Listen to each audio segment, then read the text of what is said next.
So last year in January, I decided to ask the question if the Amazing Digital Circus was as good as people claimed it was.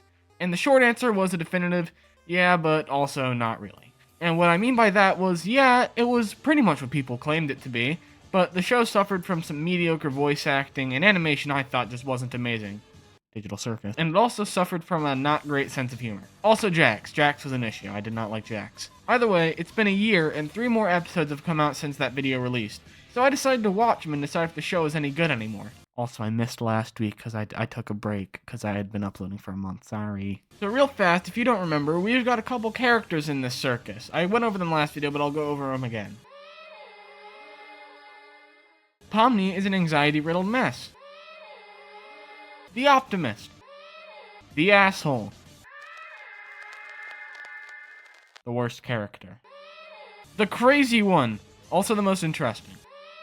The watered-down asshole. The game master. Also my favorite.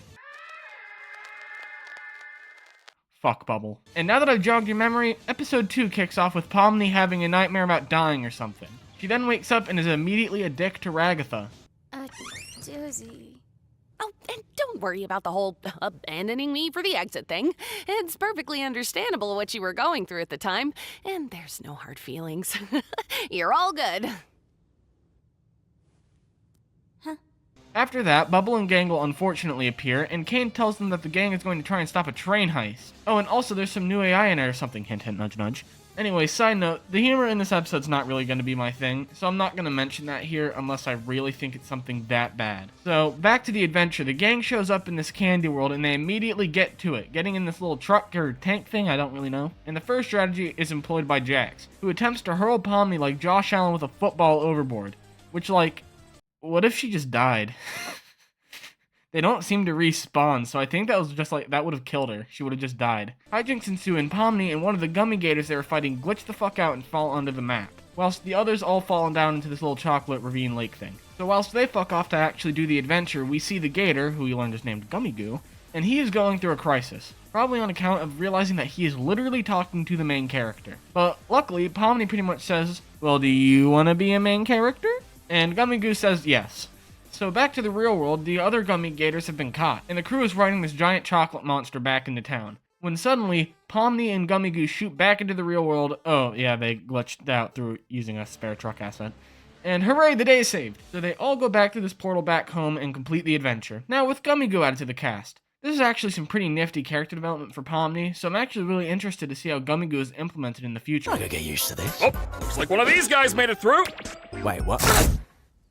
Okay, well, there went her development for this episode. And after that, they hold a funeral for a person we never got to see while saved from the pilot, and then the episode's over. And I guess Pomni just likes the others now. I don't know why. I'm kinda mixed on this episode. I didn't think we really had much time to get interested in Gummy Goo as a character, so I just figured they'd give him more time in later episodes. Only for them to... Yeah, so I'm hoping episode 3 is better. Episode 3 kicks off with the gang seeing what happens to Pomni when she holds her breath. And Jax actually makes a funny joke for once. The MP4 is broken, so just pretend the funny joke played. I promise it was really funny. Anyways, the Kane then shows up and tells everyone that they're going on a ghost hunt designed specifically with Zooble in mind. Zooble then promptly fucks off because she doesn't want anything to do with this adventure. Good for her. Anyway, the gang shows up and immediately Kinger and Pomni get sent off into the scary murder zone together, leaving Jax, Ragatha, and that piece of shit Gangle alone together. We also periodically cut back to Kane and Zooble throughout the episode, who chit-chat back and forth as a sort of therapy session for Zooble. So back to Pomni and Kinger. As they investigate the manor, they find these tapes from the titular Mildenhall, as he talks about a ghost he's been seeing. And I'm sure that ghost won't be causing any problems in the future. Alright, well, I'll go fuck myself. Well, after that, we see more Zooble and Kane, who talk about how shitty life is in Bah Humbug. Anyways, Kinger and Pomni stole a fucking shotgun off of Mildenhall's corpse. Please don't come alive. Okay, I won't. And then they immediately shoot at the ghost, killing it instantly. So, hooray! But after that, Mildenhall gets back on the mic and basically says, you're fucked and I'm stealing your bodies. And then he drags them both literally to hell. So back with Ragatha, Jax, and Gangle, they've decided to tie up Jax, and now we're talking to Mildenhall's dead wife.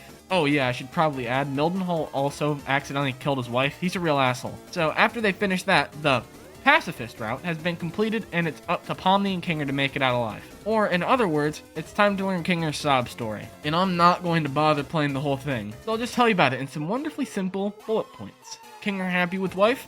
Wife die.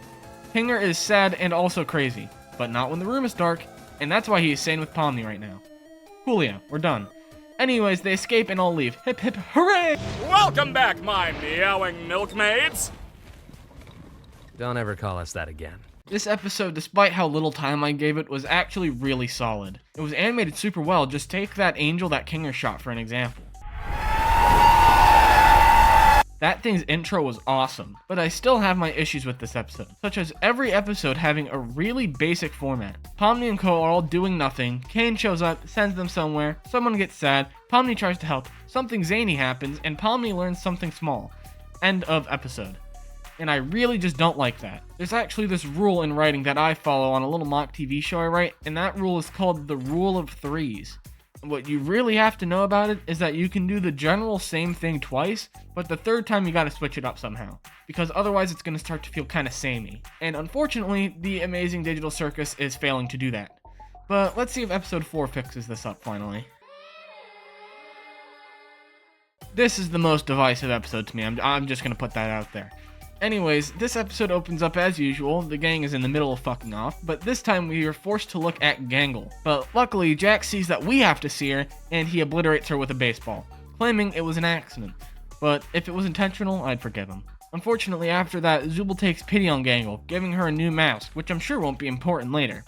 Anyways, hijinks ensues and Well, it's possible. Did somebody say adventure? Yup, how did I know that would happen? Anyways, Kane says they're going on a mission and blah blah blah blah blah, who gives a fuck? So after Kane checks the suggestion box, which he forgot they had, he decides to send them to do what, and I quote, is an honest hard day's work at Spudsy's restaurant chain.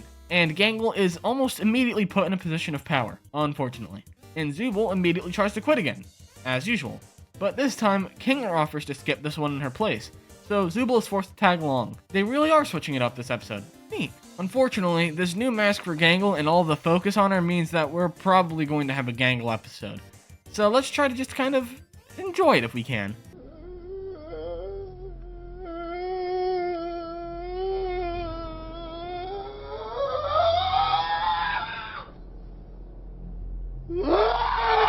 Either way, we get right into this adventure, and immediately Jax attempts to deep fry Ragatha, which was actually kind of funny.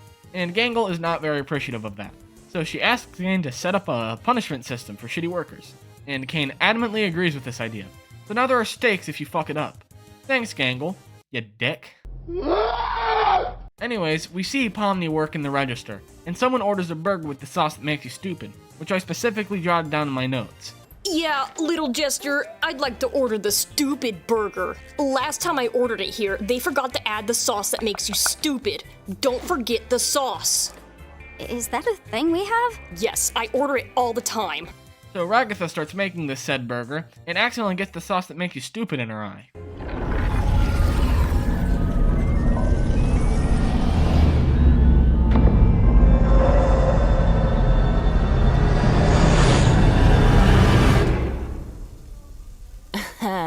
So, wait, oh my god, she's just straight up high. That's a reference to getting high at work. Anyways, more hijinks happen and we see... It's Gummy Goo again! He survived getting a blow. Good for him, but unluckily he does not recognize Pomni. It's almost like he's an NPC. No way.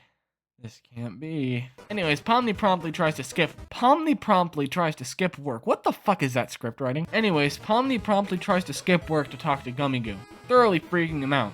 I wonder if he'll get to do something cool character-wise, like an NPC friend throughout. That'd be pretty cool. Have a good one, miss.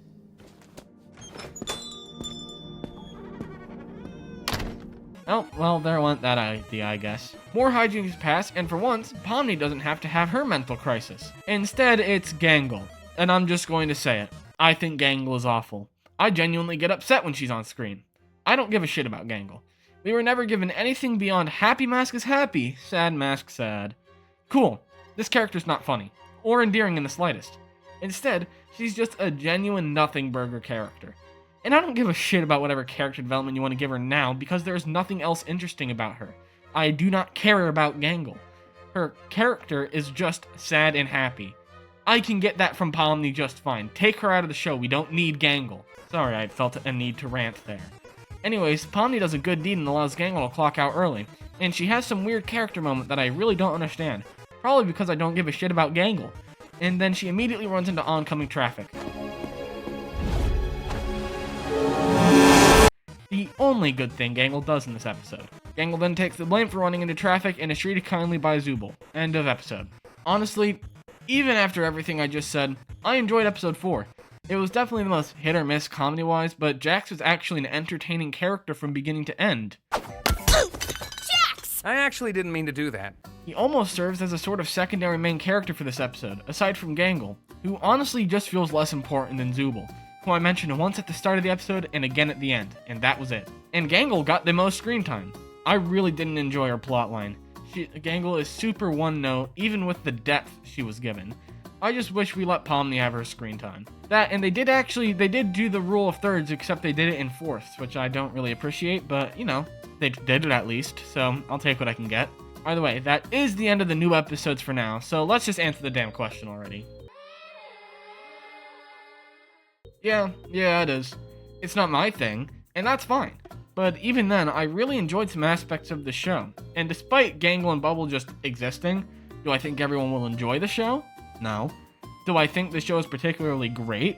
No, not really. But it's enjoyable if you just sit there and stop giving a fuck. So take that for what you will.